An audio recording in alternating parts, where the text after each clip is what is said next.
Hola y bienvenidos a la Física de los Libros. Yo soy Melina y el día de hoy les traigo como propuesta una nueva sección para el canal. Bueno, a mí me gustan mucho los audiolibros. Para todas esas personas que les llama la atención la ciencia, pero le tienen un poco de temor a adentrarse a ese mundo, créanme, la divulgación puede ser muy rica en el sentido del conocimiento, muy interesante, y si le ponemos atención puede llegar a ser fácil de seguir.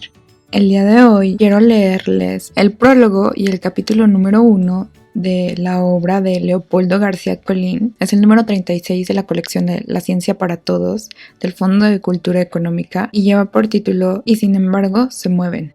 Leopoldo García Colín. Y sin embargo se mueven. Teoría cinética de la materia. Prólogo. En la vida cotidiana, la materia que nos rodea se nos presenta en tres diferentes fases: la gaseosa, la líquida y la sólida. También nos es bien conocido el hecho de los cambios que pueden darse entre ellas. En efecto, los gases pueden licuarse, los líquidos solidificarse y recíprocamente un sólido puede fundirse para dar un líquido y esta a su vez puede evaporarse para formar un gas. Todos estos cambios parecen sugerir que, de no existir un agente externo que los provoque, la materia se encontraría invariablemente en solo una de dichas fases. Usualmente, si queremos evaporar un líquido, hay que calentarlo. A un gas, comprimirlo para licuarlo. A un líquido, enfriarlo para solidificarlo. Por lo menos, sabemos que si llevamos a cabo esas operaciones, el proceso correspondiente ocurre con mayor rapidez. Lo que ya no es accesible en el examen de tales fenómenos a través de nuestros sentidos es saber por qué ocurren. ¿Cuáles son las propiedades características de cada una de estas fases en términos de las partículas o entes que constituyen la materia? ¿Somos capaces de explicar y, por consiguiente, de entender cómo y por qué ocurren los fenómenos arriba descritos? ¿Es tan estática, tan reposada la imagen que nos proyecta la superficie de un lago visto a distancia, o la que proyecta un vaso con agua colocado sobre la mesa? Como es bien sabido por todos, la vieja hipótesis de los filósofos griegos, en la cual se asevera que la materia está formada por pequeñas partículas invisibles llamadas átomos, ha sido plenamente confirmada. Hoy en día tenemos pruebas fehacientes de que la materia que nos rodea está constituida por átomos y familias de ellos llamadas moléculas. Las leyes que gobiernan el comportamiento de los átomos y las moléculas también nos son conocidas. Este conocimiento es uno de los grandes avances de la física y la química del siglo XX. De este avance ha surgido un gran reto: el poder establecer una relación entre las características, llamémoslas macroscópicas, de la materia y las características de las partículas microscópicas de que está formada. ¿Qué hemos logrado hacer y aprender al respecto? Cuando examinamos el comportamiento de una muestra de materia, usualmente nos referimos a una cantidad de ella formada o constituida por un número enorme de átomos o moléculas. Basta recordar que a condiciones normales de temperatura y presión, un litro de gas contiene aproximadamente trillones y trillones de moléculas. El puente a que nos hemos referido antes entre el mundo microscópico y el macroscópico implica, pues, establecer relaciones entre las propiedades de un sistema, sea gas, líquido o sólido, como lo son la presión, la temperatura, la densidad y otros atributos accesibles a nuestros sentidos, y las propiedades de las moléculas que constituyen al sistema. Una de las ramas de la fisicoquímica contemporánea que se ocupa de este estudio es la llamada teoría cinética de la materia. En este libro mostraremos al lector cómo, sin hacer uso de ninguna herramienta matemática fuera de la aritmética elemental, la teoría cinética permite interpretar a los fenómenos macroscópicos que hemos mencionado antes y otros más en términos del comportamiento de las moléculas que constituyen a la materia. Un rasgo fundamental de esta interpretación es la necesidad que se pone de manifiesto, debido a la complejidad del problema, de utilizar modelos moleculares. Dichos modelos se caracterizan por emplear un cierto número de hipótesis tendientes a simplificar el comportamiento de poblaciones tan desmesuradamente grandes de moléculas, a manera de poder extraer de ellas los rasgos generales que pueden ser comparados con los valores de las propiedades macroscópicas capaces de ser obtenidas experimentalmente. La fidelidad de un modelo para describir este comportamiento macroscópico podrá juzgarse en la medida de la precisión con la cual sus predicciones coincidan con las observaciones realizadas en el laboratorio. El éxito de la teoría cinética radica en que, utilizando hipótesis relativamente simples, ha logrado crear modelos que concuerdan acertadamente con el comportamiento en grueso de la materia. Ello no quiere decir que todas las manifestaciones de esta se han podido explicar a satisfacción, pero como el lector podrá juzgar por sí mismo, los rasgos generales de la mayoría de los fenómenos que observamos cotidianamente pueden interpretarse de manera simple en términos de modelos moleculares. No obstante, es importante señalar que aún hoy en día, esta rama de la ciencia es un fecundo campo de investigación en el cual se intenta despejar una variedad no despreciable de incógnitas. La palabra clave para el concurso del libro de Joel Dicker es oral. Capítulo 1. ¿Qué vamos a estudiar? Observe el lector cuidadosamente el contenido de la reproducción del cuadro de Van Gogh intitulado Naturaleza Muerta, con que ejemplificamos en gran parte el contenido de esta obra. El título de la obra de arte es muy sugestivo. En efecto, los trozos de pan, el cuchillo, el vino contenido en la garrafa y en las copas, el resto de los objetos que componen el tema de la obra de este gran artista aparentan ser inmutables con el tiempo. Todo el conjunto produce una sensación de reposo, de calma absoluta. Y en efecto, así es para el observador que admira la obra sin pensar en otra cosa más que en la imagen gruesa, macroscópica, como dicen los científicos, que quiso proyectar el pintor. Sin embargo, cada uno de los trozos de materia sólida ahí pintados, el vino de la garrafa, las copas y la atmósfera, imperceptible en el cuadro, pero que evidentemente debió haber constituido el medio ambiente en que se encontraban esos manjares, están constituidos por partículas muy pequeñas, imperceptibles al ojo humano llamadas átomos, o por conglomerados de átomos conocidos por moléculas. Podemos imaginar qué hacen o cómo se comportan los átomos o moléculas que constituyen el pan, el cristal, el vino, etcétera, motivos de esta pintura. Con un ultramicroscopio u otro artefacto a las entrañas de estos trozos de materia, nos encontraríamos a estos átomos también quietos, en reposo, proyectando esa imagen de tranquilidad, de quietud y de calma que caracterizan a esos pedazos grandes de materia. ¿Podría un artista de la talla de Van Gogh pintar el mismo cuadro concibiendo a cada uno de sus componentes como un conglomerado de millones y millones de átomos o moléculas y proyectar esa imagen tan bella y tranquila como la que estamos contemplando? Intrigados por este cuestionamiento, dejemos un momento esta magnífica obra de arte y motivados por su imagen pensemos un poco en el mundo que nos rodea. Por ejemplo, en alguno de los objetos más comunes en nuestra vida cotidiana.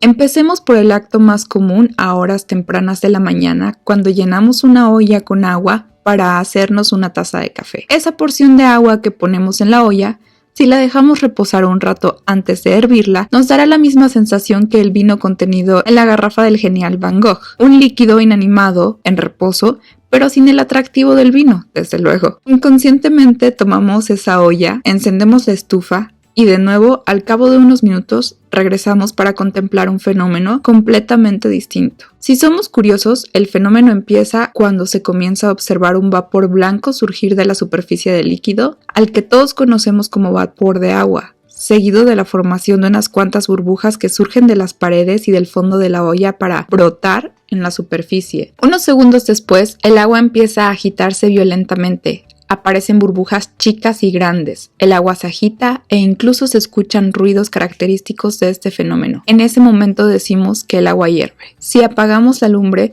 vertemos el café y esperamos otros minutos, recobramos un cuadro muy similar al original, un líquido en reposo, pero ahora de color café oscuro, el cual, excepto por el cambio en su color, los residuos sólidos del café y quizás algo de espuma en la superficie, aparece tan inanimado como el agua que empleamos para hacerlo antes de hervirla. ¿Qué ha sucedido en todo este proceso?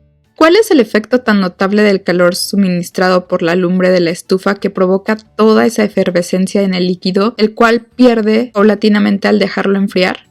¿Por qué hay tan pocas obras de arte que capten este fenómeno tumultuoso y otros similares? ¿Es más fácil pensar en la materia como algo inanimado? Examinemos estas cuestiones un poco más. Al escribir estas líneas uso un líquido, la tinta azul que emana de la pluma, y un sólido, posiblemente un plástico, con el que está fabricada la pluma. La hoja también es un sólido, y sobre su superficie existe inevitablemente una capa de aire, el mismo aire que respiramos todo el tiempo. Convivimos, pues, con la materia misma en sus tres fases: gas, líquido y sólido. Nos es también familiar el hecho de que es factible, bajo determinadas circunstancias, pasar de una fase a otra. Ya vimos que al hervir el agua la convertimos en vapor, sinónimo de gas. Si ahora la enfriamos en una hielera, la convertimos en hielo, en un sólido. Esta hoja de papel es conceptualmente posible de licuar y ciertamente de gasificar. Lo mismo podríamos hacer con la tinta o con el material plástico de que está fabricada la pluma. Estos cambios, así como las propiedades mismas de la materia en sus tres fases, deben estar relacionadas con el comportamiento de los átomos o las moléculas que los forman. Es además evidente de todos los ejemplos anteriores que los procesos de calentamiento y enfriamiento tienen una influencia notable tanto en las propiedades mismas de las tres fases en que nos encontramos en la materia como en los cambios entre ellas. Es posible establecer una relación entre todas estas facetas tan diferentes y caprichosas que exhiben los gases, los líquidos y los sólidos, concebidos como conglomerados de miles de millones de átomos o moléculas. Sorprendentemente, la respuesta es afirmativa. Y la rama de la física que se encarga de decirnos cómo y por qué ocurren todos estos fenómenos se conoce como la teoría cinética. ¿De quién? Claro, de la materia. Penetremos pues en este mundo que nuestro gran artista, aunque quizás conocedor de él, no pudo o posiblemente no quiso expresarnos por medio de una obra de arte. Y es que para captar este fascinante mundo microscópico, para percatarnos de la presencia de estos pequeños constituyentes de toda la materia, los átomos, que al constituirse en verdaderas sociedades de millones y millones de ellos de alguna forma armónica y sincronizada, nos revelan su presencia justamente a través de las formas caprichosas que exhiben los líquidos, los sólidos y los gases en diferentes circunstancias. Tenemos que emplear herramientas mucho más delicadas, finas y sensibles que las que utilizan normalmente los pintores. Veamos qué podemos aprender acerca de ello. Para empezar, recordemos un poco la historia de la ciencia en la época de la especulación filosófica. Ya desde el año 400 a.C., los filósofos griegos Leucipo y Demócrito habían imaginado el mundo como formado por partículas muy pequeñas que llamaron átomos, partículas invisibles, de extensión finita pero de número infinito. Estos átomos están además en movimiento constante. En su magnífica obra de la naturaleza de las cosas, el gran poeta y filósofo Lucrecio, nacido según fuentes fidedignas el año 95 a.C., se refería a esta concepción atomística de la materia en una forma muy semejante a la descrita al referirnos a la pintura de Van Gogh. En efecto, en el libro 2 del poema, al referirse a la aparente quietud de las cosas, dice: las cosas aparecen quietas, aunque los principios, átomos, se muevan sin tregua. Sus movimientos no se ven porque ellos son invisibles. Incluso las cosas visibles, si están lejos, ocultan sus movimientos. Por reales y contemporáneas que nos parezcan estas frases, no dejan de ser meras especulaciones que cayeron en el olvido rápidamente al no concordar con descubrimientos posteriores que permanecieron vigentes por casi 16 siglos después de Lucrecio. Es, sin embargo, interesante subrayar que pasaron por la mente de estos grandes hombres a pesar de estar basadas en observaciones muy burdas de algunos fenómenos naturales que esencialmente proporcionaban evidencia acerca de la conservación de la materia. La teoría cinética de la materia en realidad vio sus primeras luces a principios del siglo XVIII, en un trabajo todavía con un carácter especulativo escrito por el gran matemático suizo Daniel Bernoulli, bajo el título Hidrodinámica. En esta obra, Bernoulli construyó una teoría muy completa y en esencia correcta de la teoría cinética de los gases. Desafortunadamente, fue escrita en una época en la que todavía existían grandes polémicas sobre la naturaleza del trabajo y el calor y su relación con el concepto de energía. Como ya hemos expuesto en otra obra de esta serie, de la máquina de vapor al cero absoluto, Referencia número 2. Leopoldo García Colín, de la máquina de vapor al cero absoluto, Fondo de Cultura Económica, libro número 5 de esta colección, 1986. Estos conceptos y sus relaciones no fueron correctamente enumerados y comprendidos sino hasta mediados del siglo XIX, con los trabajos de Rumford, Joule, Mayer, Clausius y von Helmholtz, que culminaron en lo que ahora se conoce como la termostática o termodinámica clásica. Fue realmente en esta época en que adquirió sentido la posibilidad de interpretar todos los fenómenos descriptibles por las leyes de la termostática en términos de los átomos que componen a la materia.